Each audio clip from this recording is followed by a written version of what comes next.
Hi, dear bankers. Welcome to EduTap. I hope you all are doing great. So, this is Cab on the Go series of ABM, and this is lecture 15th, जहाँ पर हम बात करने वाले हैं interval estimates के बारे में। तो मैं आपको बता दूं, जो लोग OTG फर्स्ट टाइम देख रहे हैं, इसमें हम 50 ऐसे टॉपिक्स लेकर आने वाले हैं जो कि आपके कैब की प्रिपरेशन के लिए बहुत ज़्यादा हेल्प करेंगे और आपको एग्जाम में अच्छा स्कोर करने में मदद करेंगे। इसके साथ ही मैं आपको बता दूं कि अगर आप एग्जाम्स में जाकर कैब में स्क्रॉल डाउन करोगे एंड फ्री मटेरियल को क्लिक करोगे तो you will come across this page. ठीक है, तो इसमें आपको डाउनलोड PYQs, इससे पहले आपको ऑप्शन मिलेगा, उसे क्लिक करके आप यहाँ पर पहुँच सकते हो और यहाँ पर आप फ्री ई बुक्स को डाउनलोड कर सकते हो। क्यों ज़रूरी है ये ई बुक? क्योंकि इसमें आपको प्रीवियस ईयर क्वेश्चंस मिल जाएंगे, प्रैक्टिस MCQs मिल जाएंगे एंड मोस्ट इंपॉर्टेंट टॉपिक्स मिल जाएंगे और ये आपकी प्रिपरेशन को एक डायरेक्शन देने में बहुत बहुत ज़्यादा हेल्प करेंगे। कुछ नहीं करना है, सिर्फ आपको ये डिटेल्स डालनी है अपनी और यहाँ पर डाउनलोड ई बुक जो है कर देना है and it is absolutely free of cost. So इसके साथ ही चलिए अब स्टार्ट करते हैं आज का topic, that is interval estimate. तो एस्टिमेट्स क्या होते हैं एंड पॉइंट एस्टिमेट्स क्या होते हैं, इनके बारे में हमने लास्ट लेक्चर में करा एंड अब हम बात करेंगे इंटरवल एस्टिमेट्स के बारे में। सो आई टोल्ड यू कि जब भी कोई पॉपुलेशन आप स्टडी कर रहे हो, उस पॉपुलेशन के क्या कैरेक्टरिस्टिक्स हैं, उन्हें हम पैरामीटर कहते हैं। और पैरामीटर को स्टडी करने के लिए ज़रूरी नहीं है कि आपको सारी की सारी पॉपुलेशन को पढ़ना पड़े, आप कुछ सैम्पल्स कलेक्ट कर सकते हो और उन सैम्पल्स का स्टैटिस्टिक्स निकाल सकते हो। तो जो स्टैटिस्टिक्स निकल के आएगा वो कहीं ना कहीं आपको पॉपुलेशन के पैरामीटर के बारे में ही बताएगा। तो instead of doing the long thing, आप यहाँ पर एक शॉर्टकट अपना सकते हो, है ना। और this is how statistics work also. तो इंटरवल एस्टिमेट बेसिकली आपको ये बताता है कि जब आपने सैंपल लिया और आपने पॉपुलेशन को लेकर कोई चीज एक्सपेक्ट करी, एस्टिमेट निकाला, तो जब वो एस्टिमेट रेंज के फॉर्म में है, आपके पास सीधा एक पॉइंट नहीं है कि 10 रुपए जो है ये आप इकट्ठे कर पाओगे, 10 लाख रुपए आप इकट्ठे कर पाओगे अगले 3 महीने में, ऐसा नहीं है। इट इज अ रेंज कि 10 लाख से लेकर 15 लाख तक आप इकट्ठे कर सकते हो। So this is an estimate, ठीक है, इंटरवल एस्टिमेट। तो जब रेंज दी जाती है आपको to solve a problem, that is called interval estimate. और ये ट्रू पॉपुलेशन पैरामीटर, ठीक है, within which true population parameter is likely to lie, जो पॉपुलेशन की कैरेक्टरिस्टिक्स है वो इसी रेंज में लाई करेंगी अलॉन्ग विद द प्रोबेबिलिटी, यानी कि एक कॉन्फिडेंस लेवल भी होगा यहाँ पर। ठीक है, वो कॉन्फिडेंस लेवल क्या है और क्या इस चीज का रेलेवेंस है वो ऑब्वियसली इस लेक्चर में हम आगे करेंगे। In an interval estimate, a range of values constructed from sample data within which a population parameter is expected to lie with a specified probability. ठीक है, ये चीज आपको ध्यान में रखनी है। अब एक यहाँ पर एग्जाम्पल है जिसके थ्रू हम ये समझने की कोशिश करते हैं, concept through battery life example. ठीक है, एक सैंपल है, लेट्स से आपकी कंपनी है, आप उस कंपनी में 1 लाख बैटरीज बनाते हो। क्या आप 1 लाख बैटरीज की एवरेज लाइफ, अगर मैं बोलूं कि यार ये जो आप 1 लाख बैटरीज बना रहे हो इनकी एवरेज लाइफ क्या है, तो क्या आप सारी की सारी बैटरीज को चला चला कर देखोगे 1 लाख बैटरीज को और फिर देखोगे कि कितनी इनकी लाइफ है? उससे तो लॉस ही हो जाएगा आपका सारा। तो आप क्या करोगे? Probably you will collect a sample. ठीक है, आप देखोगे कि वो कितने लाइफ, मतलब कितने टाइम लास्ट करता है और उससे आपको पता चलेगा कि 36 months is the battery life. तो यहाँ पर जो सैंपल स्टैटिस्टिक्स है, सैंपल स्टैट्स है, वो कहीं ना कहीं आपको पॉपुलेशन के एवरेज के बारे में भी आइडिया दे रहा है कि जो 1 लाख बैटरीज है वो भी कहीं ना कहीं 36 महीने ही लास्ट करेंगी। पॉपुलेशन स्टैंडर्ड डेविएशन, ठीक है, अब पॉपुलेशन स्टैंडर्ड डेविएशन बोल दो या सैंपल स्टैंडर्ड डेविएशन बोल दो, it is the same thing, because it is whatever sample deviation you are trying to calculate, standard sample deviation जो सिग्मा करके हम दिखाते हैं, वो ही, वो जो डिफरेंस है कि आपने जो मीन निकाला, आपकी हर एक ऑब्जर्वेशन उस मीन से कितनी दूर थी, है ना, उसको फिर हमने स्क्वायर किया एंड ऑल दैट। तो वो जो स्टैंडर्ड डेविएशन हमने निकाली है, वो चाहे हम सैंपल की निकालें या सैंपल की जितनी भी निकली है उससे हम इन्फर कर लें कि पूरी की पूरी पॉपुलेशन की कितनी है, बात तो सेम ही है। तो उसी चीज को दिमाग में रखते हुए यहाँ पर लेट्स से कि आपको स्टैंडर्ड डेविएशन जो है sigma is given to be 10 months. The point estimate of the population mean life is 36 months. तो एक पॉइंट आपको दे दिया यहाँ पर, लेकिन क्या हम पॉइंट से खुश हो जाएंगे? अगर यहाँ पर बोल दिया आपको कि जो 200 बैटरीज निकाली हैं उस वो एग्जैक्ट 36 महीने लास्ट करेंगी, इज इट लाइक कि जैसे ही 36 महीने खत्म होंगे एकदम सारी बैटरीज खत्म? नहीं, हो सकता है कुछ 38 मंथ्स लास्ट करे, कुछ 25 मंथ्स लास्ट करे। There has to be a range. अगर हम एक पॉइंट पर संतुष्ट हो जाएं तो उसे कहेंगे पॉइंट इंटरवल, लेकिन पॉइंट एस्टिमेट, सॉरी, लेकिन हम एक पॉइंट पर संतुष्ट नहीं होंगे, इसीलिए हम निकालेंगे इंटरवल एस्टिमेट, यानी कि we will try to find out an interval जिसके ऊपर हम कहेंगे कि भाई ये जो बैटरीज है ना, ये इतने से इतने महीने लास्ट करेंगी ऑन एन एवरेज। और ये हमने कैसे निकाला? ये हमने सैंपल स्टैटिस्टिक्स की मदद से निकाला। एंड जो 1 लाख बैटरीज प्रोड्यूस कर रहे हो वो भी कहीं ना कहीं इतने से इतने पैरामीटर या इतने से इतने मंथ्स के लिए ही लास्ट करेगी उनकी लाइफ भी। ठीक है, तो उसके लिए हम एक रेंज निकालेंगे, और ये जब रेंज हम बताएंगे तो हमें एक कॉन्फिडेंस होगा, हमें एक कॉन्फिडेंस लेवल होगा कि हम 95% कॉन्फिडेंस के साथ कह रहे हैं या 96% कॉन्फिडेंस के साथ कह रहे हैं। तो this will have to calculate. ठीक है, तो उसके लिए हम निकालेंगे इंटरवल एस्टिमेट। कैसे निकालना है वो हम वन बाय वन स्टडी करेंगे। Also I want to tell you before moving ahead कि आपको अगर ये चीज़ें कंफ्यूजिंग लग रही है ना, तो मैं हर लेक्चर में स्टैट्स की रिमाइंडर जरूर देती हूँ कि for a module specifically try to go through all these videos in a sequence. तो आज अगर 14th वीडियो है, try to watch first second third fourth, because तब आपके लिए चीज़ समझना काफ़ी आसान होगा। अभी अगर मैं आपको एरर स्टैंडर्ड डेविएशन बोलूँ और आप पहली बार देख रहे हो, तो आपको ये चीज़ें बहुत कंफ्यूजिंग लगेंगी। यही चीज़ अगर आप सीक्वेंस में देखते हो तो आपको काफ़ी बेहतर समझ में आएंगी।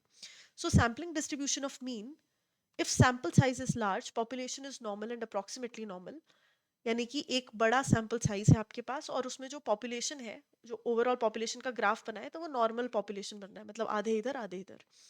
The sampling distribution of the sample mean is normal. तो sampling distribution of sample mean यानी कि अलग अलग जो सैम्पल्स निकाले हैं और उसका जो आगे मीन निकाला है वो पॉपुलेशन मीन को दर्शाएगा। ये तो हमें 75 बार हम पहले भी पढ़ चुके हैं, है ना। पिछले लेक्चर में भी पढ़ा हमने, सेकंड चैप्टर में भी पढ़ा था, थर्ड में भी पढ़ा था।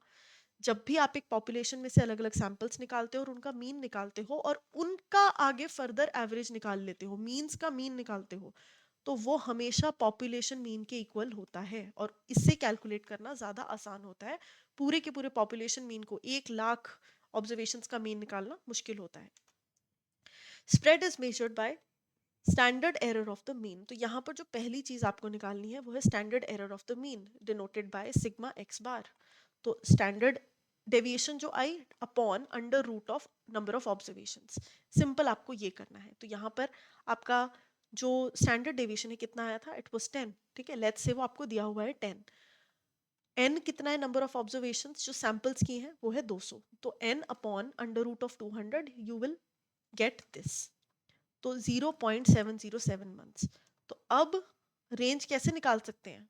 ठीक है, मैं ये नहीं बोल रही निकालनी है ऐसे, मैं बोल रही हूँ कि कैसे अब आपके दिमाग में आ सकते हैं कि अच्छा ये 0.707 मंथ्स आ गए और 36 मंथ्स हमने पहले एक्स बार निकाला था यानी कि मीन निकाला था। तो अगर हम इसमें से प्लस माइनस 0.707 मंथ्स करेंगे तो हमारे पास एक रेंज आ जाएगी and that will be our interval estimate.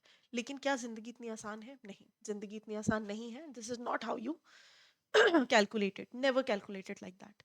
इसके लिए आपको करना पड़ेगा एक्सपेक्टेड एरर का कॉन्सेप्ट। ठीक है, अब एरर क्या होता है? Error and confidence level. ठीक है, एरर भी छोड़ो, more of a confidence level. ठीक है, कॉन्फिडेंस लेवल आपको यहाँ पर स्टडी करना है। उसके लिए एक फॉर्मूला आपको अपनी फॉर्मूला शीट में लिख लेना है, x bar plus minus Z. ठीक है, जेड स्कोर जिसे हम कहते हैं, जेड स्कोर का इस्तेमाल कॉन्फिडेंस लेवल्स के लिए होता है ना। फॉर जेड वैल्यू या Z value see the confidence level percentage divided by 2। ठीक है, इसको क्या करना है ये बाद में देखेंगे, पहले के लिए आप ये बस फॉर्मूला लिखो। दिस इज द फॉर्मूला जो आपको याद रखना है, x bar plus minus z into sigma x bar. तो पहले तो मुझे बताओ कि सिग्मा एक्स बार हमने यहाँ पर कैलकुलेट कर लिया? बिल्कुल कर लिया। तो पहला स्टेप तो ऐसे ही डन हो गया। ठीक है, ये जो है सिग्मा एक्स बार, इसकी वैल्यू हमने 0.707 ऑलरेडी कैलकुलेट कर रखी है। एक्स बार हमने ऑलरेडी कैलकुलेट कर रखा है 36। 36 में प्लस माइनस करना है आपको ये। ठीक है, अब ये z क्या है? ये आपकी कहानी है। z का मतलब होता है z स्कोर, जो कि आपको वो जो एनेक्स्चर दिया है आपकी किताब में या ये जो प्रोबेबिलिटी टेबल दिया है इससे आप निकाल सकते हो। कैसे निकालना है? सबसे पहले आपको दिया जाएगा कि आपको कितने परसेंट कॉन्फिडेंस से ये एस्टिमेट निकालना है। मतलब अगर मैं आपको बोलूं कि जैब में आपके नंबर आ सकते हैं 60%, 60 मार्क्स आप ला सकते हो, आप कितने कॉन्फिडेंट हो? आपने कहा मैम हम 90% कॉन्फिडेंट है। मैंने कहा नहीं, आप 95% कॉन्फिडेंट हो और मुझे बताओ कि किस रेंज में आपके नंबर जैब के फॉल कर सकते हैं या कैब के फॉल कर सकते हैं। तो आपने मुझे कहा कि मैम 60 to 65 इज समथिंग, ये रेंज आप ले लो, इसमें 95% कॉन्फिडेंस के साथ हम कह सकते हैं कि हमारे नंबर आ जाएंगे। तो ऐसे में क्वेश्चन में आपको दिया हुआ है 95.5% कॉन्फिडेंस के साथ आपको रेंज निकालनी है, जेड स्कोर निकालना है। तो आप क्या करोगे, आप सबसे पहले इसको कन्वर्ट करोगे डेसिमल में। 95.5% को क्या मैं 0.9550 बोल सकती हूँ? बिल्कुल बोल सकती हूँ, परसेंटेज हटाने के लिए इंटू 100 ही करते हैं ना। तो वही किया, तो 0.9550 इज समथिंग जो कि मैं बोल सकती हूँ 95.5% को। इसको डिवाइड बाय 2 करना है। क्यों करना है डिवाइड बाय 2? क्योंकि हमने अभी बात करी कि यहाँ पर नॉर्मल डिस्ट्रीब्यूशन है, यानी कि ग्राफ जब बनेगा तो ये टोटल ग्राफ अगर 1 को दर्शा रहा है, इसका 0.5 इधर लाई करेगा, 0.5 इधर लाई करेगा। ठीक है, तो नॉर्मल डिस्ट्रीब्यूशन को दर्शाते हुए हम इसको डिवाइड बाय 2 करेंगे। अगर ये कॉन्सेप्ट समझ नहीं आया कोई बात नहीं, रट्टा मार लो। परसेंटेज को डेसिमल में कन्वर्ट किया, डिवाइड बाय 2 किया, ये जो स्कोर आया, ठीक है, ये जो वैल्यू आई, नॉट स्कोर, ये जो वैल्यू आई 0.4775, इसको प्लेस करेंगे इस टेबल में। देखेंगे कि यहाँ पर टेबल में 0.4775 के करीब क्या चीज लाई कर रही है। तो ये सबसे क्लोजेस्ट जो है 0.775 कहीं पे नहीं आ रहा, लेकिन 0.4772 जरूर आ रहा है, और ये सबसे क्लोजेस्ट है इसके। तो यहां पर क्या जेड स्कोर हमारे सामने आएगा? जेड स्कोर हमारे सामने आएगा, इधर से उठाएंगे 2.0 प्लस करेंगे ये वाले जो कॉलम है 0.00, तो 0 ऐड करना है, तो क्या बन गया 2। यानी कि जो मेरे पास जेड स्कोर आएगा वो है 2। ठीक है, तो अब मैंने जब फॉर्मूला में x bar plus minus Z और वो सिग्मा एक्स बार ऐसे किया, तो एक्स की वैल्यू थी 36 प्लस माइनस जेड की वैल्यू, जो जेड स्कोर की वैल्यू निकल कर आई वो थी 2, और सिग्मा एक्स बार था कितना था आपका 0.707, राइट। तो जब आपने इसको इंटू 2 किया तो आपके पास ये आ गया। एंड प्लस माइनस के साइन का मतलब है कि 36 में प्लस करोगे 1.414, ठीक है, 36 में प्लस करोगे 1.414 एंड 36 में से माइनस करोगे 1.414, तो आपके पास ये एक रेंज आ गई। अब इस रेंज में, ठीक है, समझना, इस रेंज में आपकी जो बैटरी लाइफ है 1 लाख बैटरीज की या 36 या जितनी भी बैटरीज की हम बात कर रहे हैं, 200 बैटरीज, 1 लाख बैटरीज, उनकी लाइफ इतने महीनों के बीच में खत्म हो जाएगी। ये हमने एस्टिमेट निकाल लिया। क्या ये एस्टिमेट रेंज के रूप में है? यस। क्या हम यहाँ पर 95.5% कॉन्फिडेंट हैं कि ऐसा होगा? यस। तो ये है इसकी इंटरप्रिटेशन। ठीक है, तो again I will help you to revise it ताकि ये ज़्यादा मुश्किल ना लगे। कुछ नहीं किया हमने, हमने सबसे पहले सिग्मा एक्स बार निकाल लिया। ये फॉर्मूला हमने पहले भी पढ़ा है, हमने उसमें प्लेस कर कर चीज़ों को ये फॉर्मूला निकाल लिया। कहानी असली स्टार्ट होती है इस फॉर्मूला से। ठीक है, तो ये x bar plus minus z sigma x bar का फॉर्मूला हमने इस्तेमाल किया। इसकी वैल्यू पता है, इसकी वैल्यू पता है, हमें जेड स्कोर निकालना है। तो अगर मान लो यहाँ पर 96 दिया होता या 99 दिया होता, ठीक है, लेट्स से 99 दिया है, तो आप क्या करते? अब डेसिमल हटाते तो 9900 डिवाइड बाय 2 कर लेते।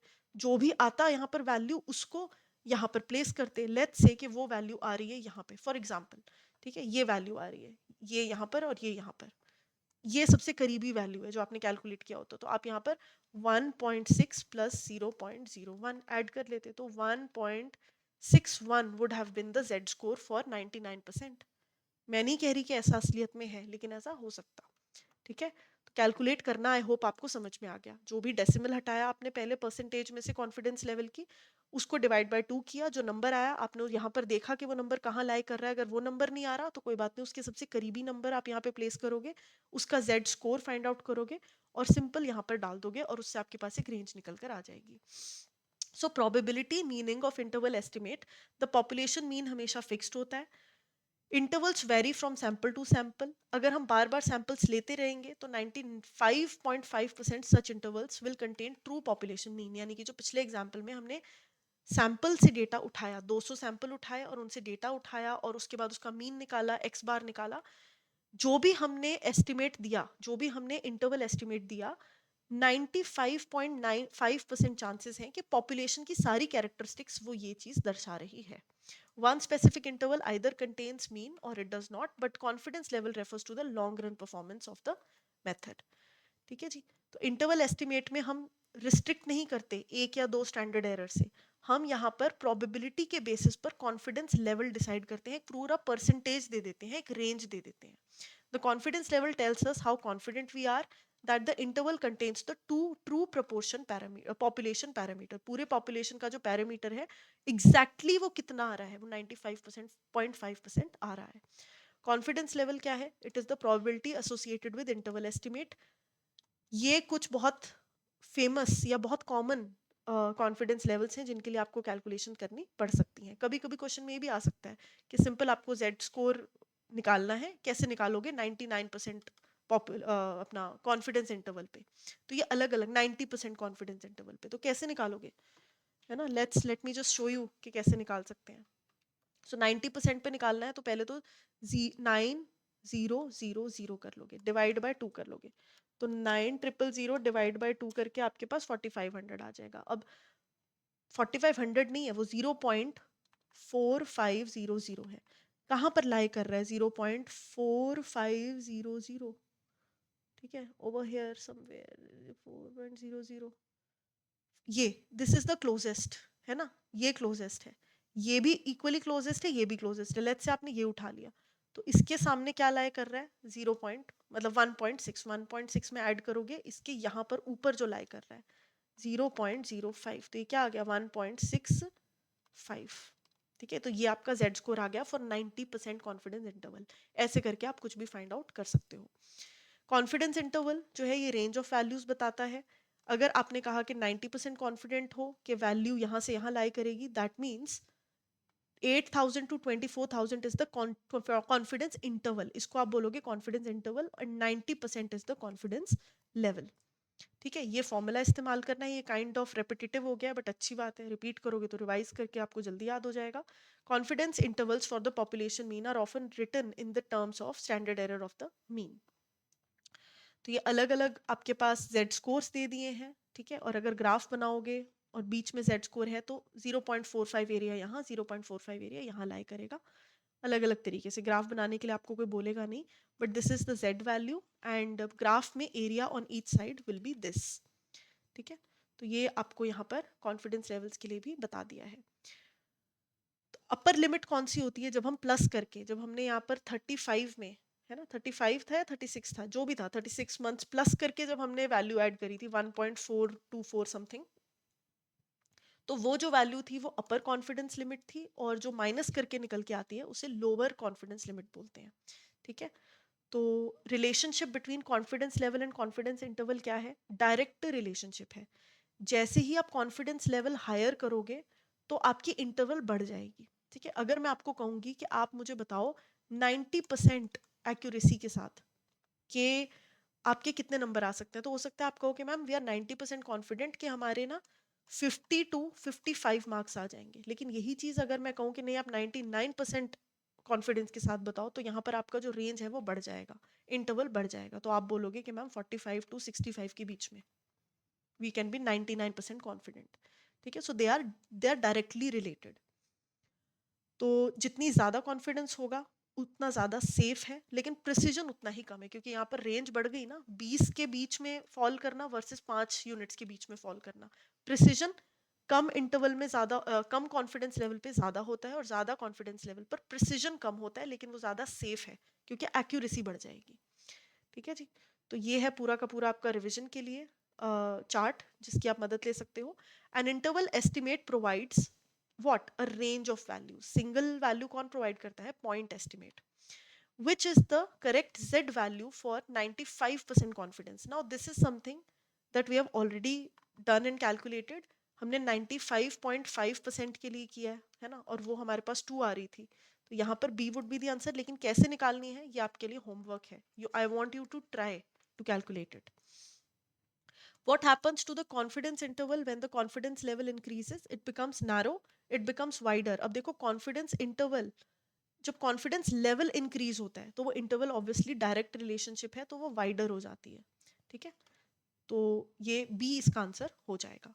सो now if you are preparing for jab, let me also tell you कि आप यहाँ पर edutap.in पर आकर कैब के कोर्सेज में स्क्रॉल डाउन करोगे तो आपको ये सारे कोर्सेज दिख जाएंगे. इसमें आपको टेस्ट सीरीज दिख जाएगी, जो कि आपकी प्रैक्टिस के लिए बहुत रेलेवेंट है। Previous year questions, chapter wise mock test, full length mock test जिसमें आपको दिख जाएंगे।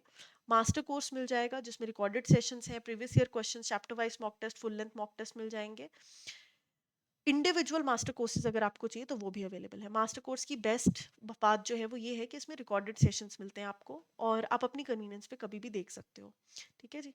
सो इसके साथ ही आज का सेशन जो है हमने कवर बढ़िया तरीके से कर लिया है। I hope you like the lecture. I will see you in the next one. Thank you.